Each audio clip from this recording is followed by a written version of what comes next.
Hi, everyone. Judge Andrew Napolitano here for Judging Freedom. Welcome to this special edition with Colonel Douglas McGregor. Colonel McGregor, thank you for joining us. You and I communicated late last night when the government revealed that it had signed a minerals agreement with potentially a security guarantee with Ukraine, and we decided we should be discussing that this morning. The U.S. is a co-belligerent against Russia. The president is surrounded by neocons who want the war to continue and by American firsters who truly want the war to end. Why a mineral deal involving United States interest in the dirt, in the earth in Ukraine now while we're negotiating with the Russians? I think on the one hand, you have this desperate need or perceived need to quote unquote get a win for the president. And the president, who made lots of, I would say, incautious statements about the war in Ukraine, had told everyone, well, I can end this in a day. That, of course, has gone by the wayside. And now I can sit down and force these two people to negotiate with each other. Well, that hasn't worked. And he's been trying to get Zelensky to sign on for a ceasefire. And Zelensky, of course, has been unwilling to do so unless it meets his needs, which is obviously to continue the war. So I think they decided if we can get something on paper that looks like Americans are going to benefit. In other words, somehow or another, Americans are going to get $1 trillion worth of mineral wealth out of Ukraine. Well, then the president looks like a winner. This is the transactional mentality that he's adopted. And everyone goes home happy. In truth, they're never going to see anything remotely like that. And what's even more discouraging is there is contained in this agreement the promise of American military assistance as part of the reciprocity involved with our first access to whatever mineral wealth is there. And then secondly, most of this is really about oil, gas, and aluminum.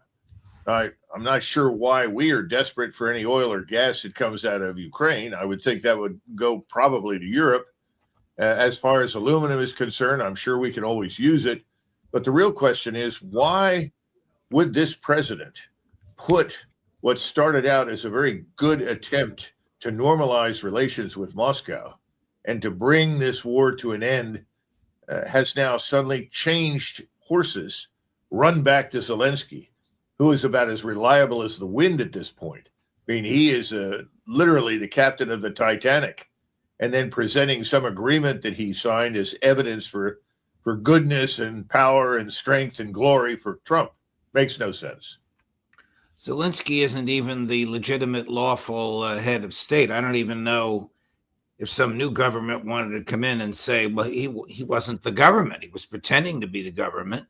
You don't have access to these materials, President Trump or President fill in the blank after Trump leaves office. But most troubling to me, and this is what piqued my interest as I was about to go to sleep last night, is the U.S. military assistance. I mean, this has got to be dead in the water for Putin. What does that mean? U.S. troops on the ground in Ukraine? Well, obviously, we don't know precisely what it means, but the fact that we are going to tie ourselves in any way, shape, or form to this dying Ukrainian state and regime presents a threat to Russia for the reasons that you've outlined. We are ultimately a belligerent in this war. Ukraine is simply the facade for our war against Russia. One would assume that President Trump understands that, and if he genuinely wants to end it, he's got to abandon it. I think if you're sitting overseas right now, wherever you are, you sort of see the United States government like a teenager on TikTok who watches for a while, slides to a new video, and then says, oh, I've changed my mind. I'm going to look at this now. There doesn't seem to be any consistency. We have a crisis of inconsistency in policy and behavior in Washington. Talk about it. I wasn't going to go there yet, but I have to now. Talk about a teenager on TikTok.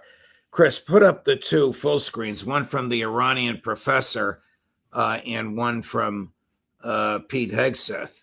This is the Secretary of Defense of the United States to an Iranian professor, not an official of the government. We see your lethal, in caps, support of the Houthis. We know exactly what you are doing. You know very well what the U.S. military is capable of, and you were warned. You will pay the consequence at the time and place of our choosing. Is this the professor? We see your lethal support for the Zionists, the child killers, the rapists. We know exactly what you are doing. You know very well what the resistance is capable of, and you were warned.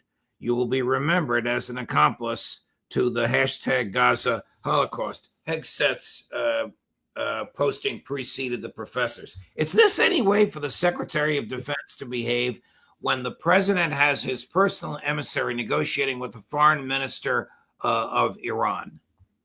Well, of course not. It's ridiculous. These discussions, if you want to call them even a coherent discussion, I don't think this is.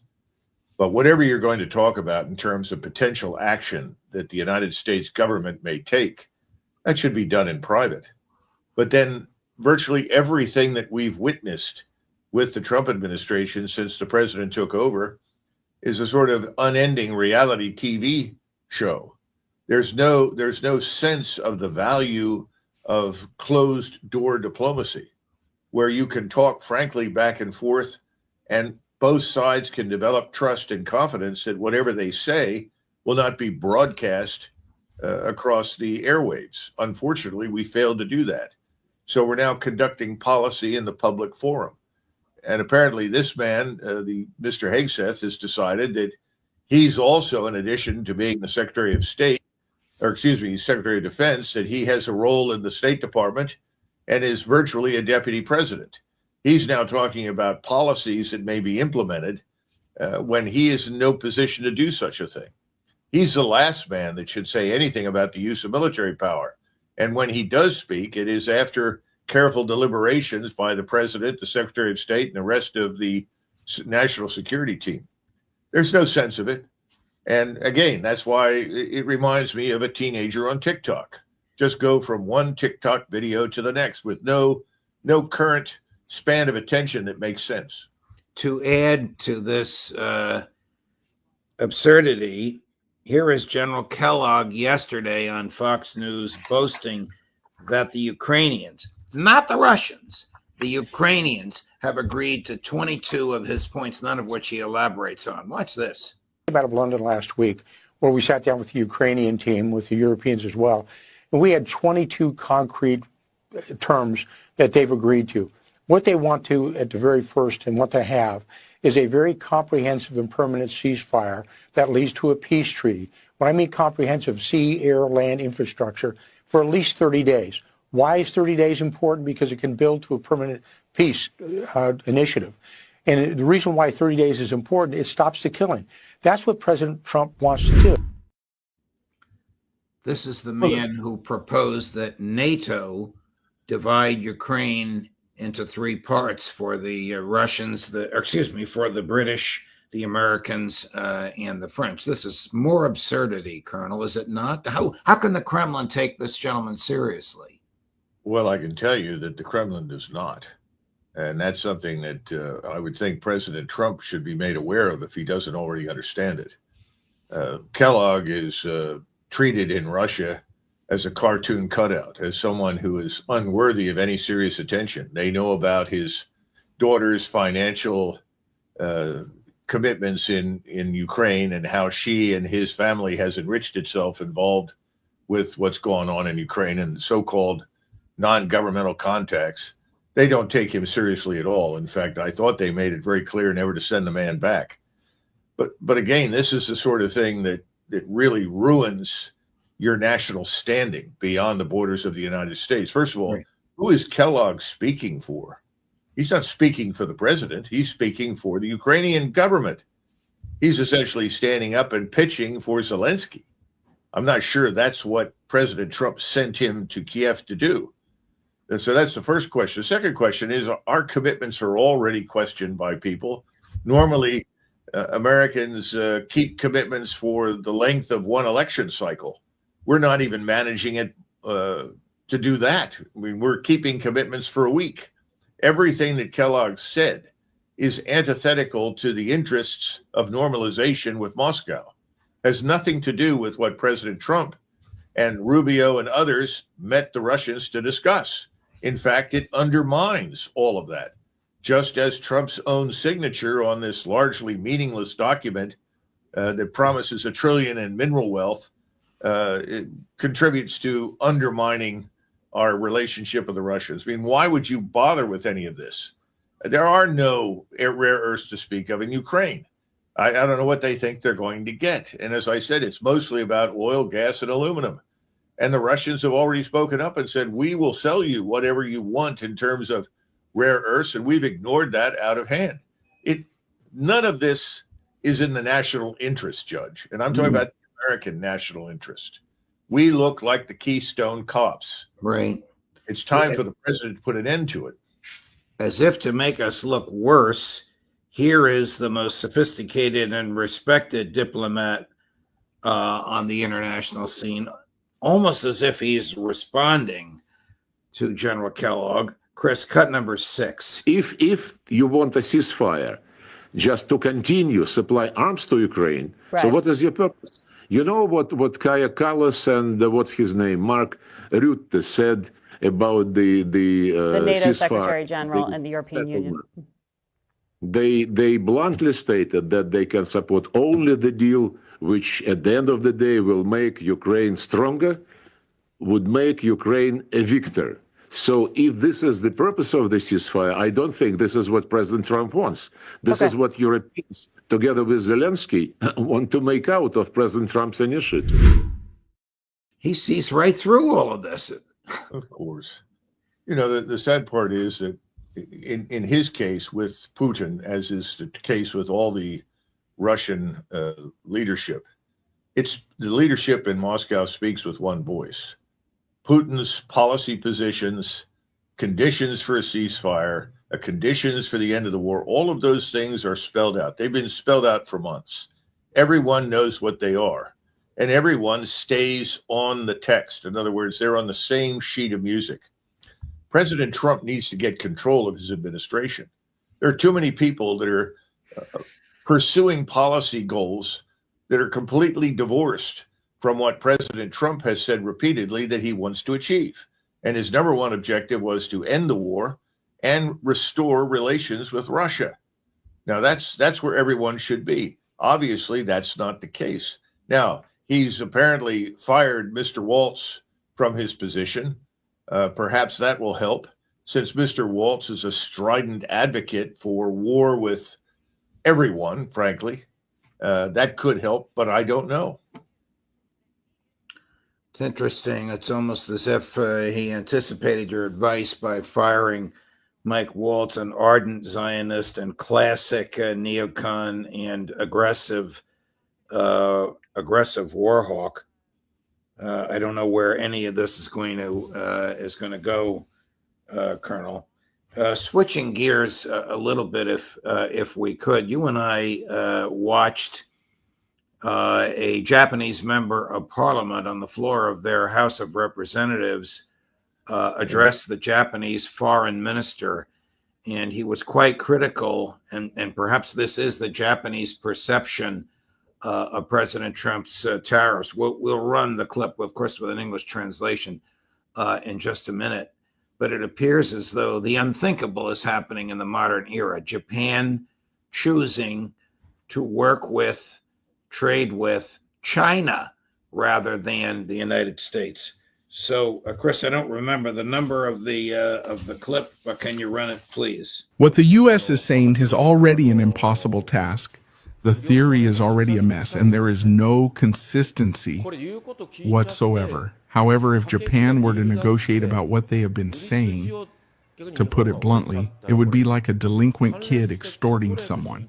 If Japan listens to and bends the other way in response to the impossible demands of bargaining and deals, it will set a bad example as a customary and historical precedent. If you get mugged and put money in their hands, they will come back to mug us again. He's not a straight partner, so he won't listen to our straight talk. Anyway, I hope that you will never give in to the American extortionists. I know it's harsh to say, but they are extortionists. That's the way the Trump tariffs are being perceived by our closest Asian ally and our second greatest after China Asian trade partner. Well, remember, Judge, we have roughly 120 installations, military installations in Japan. Wow, 120. Yes, now they're not all giant, but there are that many installations. You're talking about intelligence installations, offices, as well as shipyards, airfields, and so forth. We have an enormous stake. How many troops are there?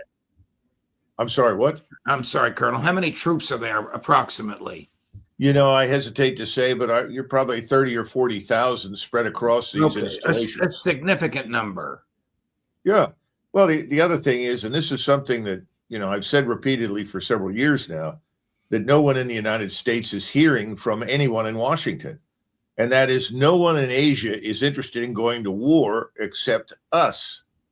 In other words, if you go to Japan or go to Vietnam or go to the Philippines or somewhere else and preach war against China, they'll be polite to you, they'll listen to you, but they think you're out of your mind and they have no interest in it. Everyone in Asia wants access to the same thing, the Chinese market. And China's market is vitally important to everyone over there. So you've asked them now in the context of these tariffs to choose, and they've chosen the Chinese market because they can sell into it and they can buy out of it. And they can do it all in their own currency without using dollars.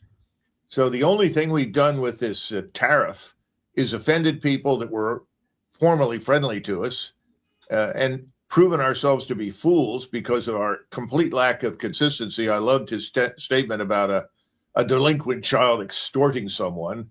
You know, I think the teenager with a TikTok is probably closer because I don't think that President Trump thinks in terms of extorting anything. I think he thinks he's legitimate and justified in what he's doing. And he's done this in a blanket way. That was the problem from the very beginning. And what this man goes on to talk about, which you can hear from people like Luke Groban or James Ricards or any number of other people, Jeffrey Guntlock, DiMartino Booth, all of them have talked about the ridiculous mathematics behind the decision on what the tariffs should look like, because that's not how you arrange these kinds of things. Unfortunately, the whole administration looks like a clown show. And that's what this Japanese is saying. Let's not hitch our wagon to this crazy clown show. Let's stick with consistency. And I think that's what Americans need to understand right now. I think this is something that President Trump needs to understand and get away from all of this nonsense. Firing people is a good way to do it, but it also depends very heavily on him and what he says. He says an awful lot. And one day it sounds attractive to some people. The next day it's horrifying. That has to end. I mean, this is very serious stuff, Colonel. Pepe Escobar, who's a regular on this show, just finished a week in Shanghai interviewing government officials, industrialists, and academics. The Chinese are firm in their determination that they can survive, thrive, and prosper without the United States, and that they will not kowtow to a 245%, it's absurd, the number, tariff. President Xi won't even call President Trump to ask for relief from this because that's out of the Chinese character. Well, it's a matter of politeness. We haven't been very polite to any of these people. President Trump has never called to talk with President Xi and explain his position and what he's trying to achieve. And these people are not stupid. And contrary to popular belief, they're not evil. They're not all determined to see the death and destruction of the United States. That's a lot of nonsense. So you pick up the phone and say, I'd like my representatives to meet with yours and iron out some concerns that we have regarding trade. As you know, we have this big trade deficit. You talk to people. People listen to you and they respond to you and you work things out. We don't seem to have understood any of that. This bullying tactic of threatening people is a failure in the international system. It's a bigger failure now than at any point in our history because we are no longer the indispensable nation in economic terms. And we need to stop talking about the use of military power all over the Middle East against everyone that doesn't like Israel or doesn't support Israel or is prepared to fight against Israel. That's not going to help matters. That's not going to help Israel, contrary to popular belief, especially when you attack Houthi tribesmen in Yemen. I mean, it's incomprehensible. These people have managed to shut down a $239 billion United States Navy that seems completely incapable of doing a damn thing about them. Well, if you can't do anything about them militarily, what are you going to do? Talk to them? Is that possible? There's no sense of diplomacy, no strategy. Everything's impulse driven. President Larry Johnson reports that we're going to do this. Larry Johnson reports that the federal government has spent over $500 million in the past month and a half on drones and missiles attacking the Houthis, and they barely laid a glove on them. $500 million down the drain. I came across a clip from a retired Australian general. I wonder what you think of it. He's warning of World War III. He believes it's already started. There may be some things in here with which you disagree, but here's what he had to say. I don't know of this fellow. He does work for one of those think tanks at Georgetown University, so you know who funds it. Right. But here's General Ryan, cut number 10. In many respects, we're already there. I mean, I think historians in 100 years will look back and go, the Third World War started in February 2022. There are many elements that are still a phony war. I mean, we saw that at the beginning of World War II, right? That's what we're seeing in the Western Pacific. The Middle East has been at war for some time. It's going to be at war for a long time to come, I think. Russia has made it very clear that it has aggressive designs in the Baltics and in Scandinavia, as well as against Poland and Ukraine. So we're kind of already there, but it's a mindset that we need to have. And it's something that our Western politicians really have to contemplate hardly, because they're going to have a different balance of domestic and foreign investment in their budgets. Wow, is this worth listening to? The Defense Department budget is already a skosh below $1 trillion. Trump's new budget actually has it over $1 trillion. And I've never heard of Putin expressing designs on Poland. General Ryan suffers from the malady that is common inside the Beltway and across the Anglosphere. He lives in the world of 1945. We are not entering a so-called multipolar world, Judge. In reality, what we're seeing happen now is that the world that existed before the Second World War is roaring back, healthy and strong, into existence. We're dealing with civilizational states like China and Japan and Russia, states that were destroyed. They've recovered. And we're behaving as though they still have an obligation to do whatever we tell them to do. And that's outrageous. At the same time, our position in the world, which was inevitably going to decline in terms of our GDP participation and economic output, is at a point right now where we are no longer the indispensable nation economically. We're a great power, and we're dependent upon trade, but we're no longer in a position to dictate. That's the problem with all the institutions that grew up under Bretton Woods that now Bessemet says he wants to breathe new life into. Well, it's a little late, because other institutions are going to emerge. People are going to do business in different ways. They are not necessarily going to follow our line. The question is, do we adapt to this? Do we become a good neighbor and cooperate where it makes sense to do so? Or do we remain belligerent and bellicose and continue to complain and threaten whenever anybody does anything we don't approve of? I think Ryan is stuck in that world. That's all he knows. That's all that most people in Washington know. If you tell them that Iran is a civilizational state in its own right, they scoff. They scoff at everyone in the world right now, thinking that they are the center and they are innately superior. And for some reason, we are now hooked to Israel in ways that put us in severe risk, certainly in the Middle East and other parts of the world, because they take a very similar position. If this were some gathering and you had just said that at the podium, I would have stood up and led the standing applause, Colonel. Brilliant analysis. Last subject matter. Are India and Pakistan on the verge of war? Well, that's an important question, and I'm hearing lots of interesting things here, but I turn to some people that are actually Indian, and and know something about it.